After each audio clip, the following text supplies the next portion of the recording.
tell you every week, and you're going to get sick of me hearing it, you need to hear His voice. And I'll ask you, what did God say to you? You know, Ellie, I've asked you that. What has God spoken to your heart? I want to hear if you're hearing from Him. Because I may not be around tomorrow. God could let me get hit by a bus tonight. I didn't hear that. Bless you, my brother. But what, when I leave, or if I leave, are you going to be okay? I don't want you dependent on me. I want you dependent on Him. I had a woman one time that came into my office, and she was just madder than a wet hen.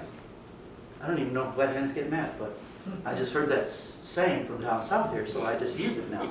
Did you like that one? Pour water on one and you'll find out. Water on it.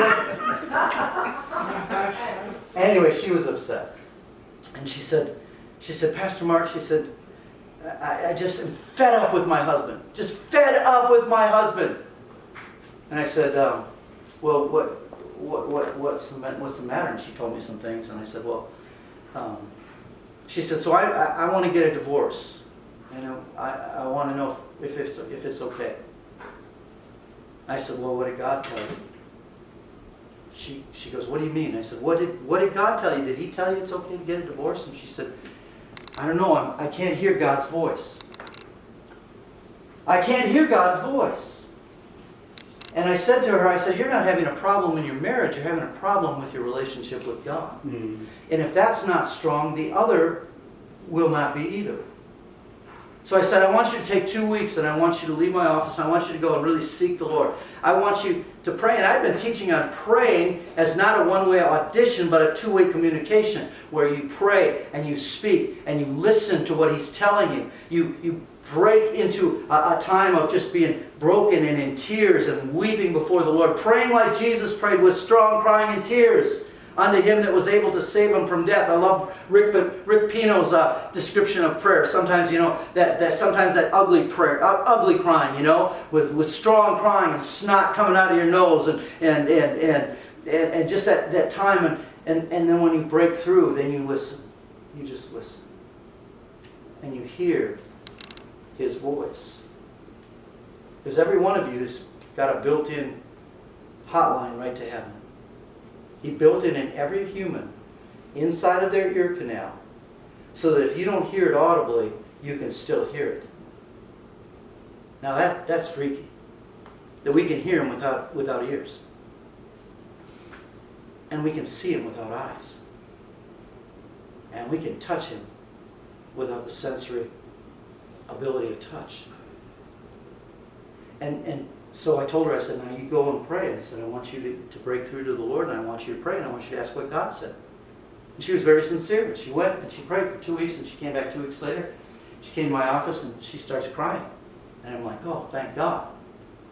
She goes, well, I said, did you hear from God? She goes, yeah, I did. And she's bawling. I said, wow, praise God. What did He tell you? She goes, He told me not to divorce my husband. What do you think I should do? I've never vetoed God, ever.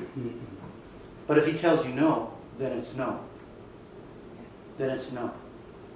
You've got to have in your toolbox of a Christian the phrase that says, God spoke to me.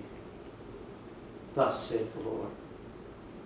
And if you can tell me that it's thus saith the Lord, I'll get my hands off of it. Young minister wanted to leave my ministry one time, and he was just powerful young man of God. And I knew he was powerful. And I thought to myself, boy, he's so powerful with the kids, and he's like one of my best friends. And he came to me one day and he said, I just really feel God's leading me out. God spoke to my heart that He's leading me out on my own. And I love this church. I love you, Pastor Mark, but I need to go. And everything inside of me, as the older, wiser minister, wanted to say, you're not hearing from God. You can't be hearing from God. You're too young. You're not ready to go out. You're not ready to do this. But He said, thus saith the Lord. And everything inside of me wanted to just say, shake Him and say, you are not ready. he put and affixed a "Thus saith the Lord" to it, which is what I've encouraged all the people to do. And I could have taken 2 courses of action there. And the Lord checks me immediately, just checks me immediately. Speaks to my heart. He said, you need to let him go. And you need to bless him. And the Lord expounded on this later, because I asked him, well, what does that mean? He said this. He said, if that young man goes out and he fails, and you have tried to prevent it and stop it, and he fails, he'll never come back here, because he'll never come back to a place that said, I told you so. He'll never come back to a man that said, I told you so. But if he goes out and he succeeds, he said, you'll always have a part of his success. But if he goes out and fails and you were behind him, he'll always come back for your strength. And that's exactly what happened. He went out and he failed. And I wasn't doing a happy dance about it either. I really wasn't. But I knew from what God spoke to me that he was learning how to hear God's voice. And it was a very important teaching for him. And when he came back to a pastor with open arms. And he wasn't there very long. After that, 6 months, maybe 8 months, just a little while longer. But he was more sure when he left the second time. But he always knew. And that young man is still ministering today. And he always comes to me with his questions. And he comes to me with his problems. And he knows that he's got a place at my table anytime he wants. Thus saith the Word of God. That's so important. Did you hear the prophecy I got from Pastor Dale? I'm okay with that if it confirms something that God's already put into your spirit. But I've seen too many young people that these evangelists come through and they preach.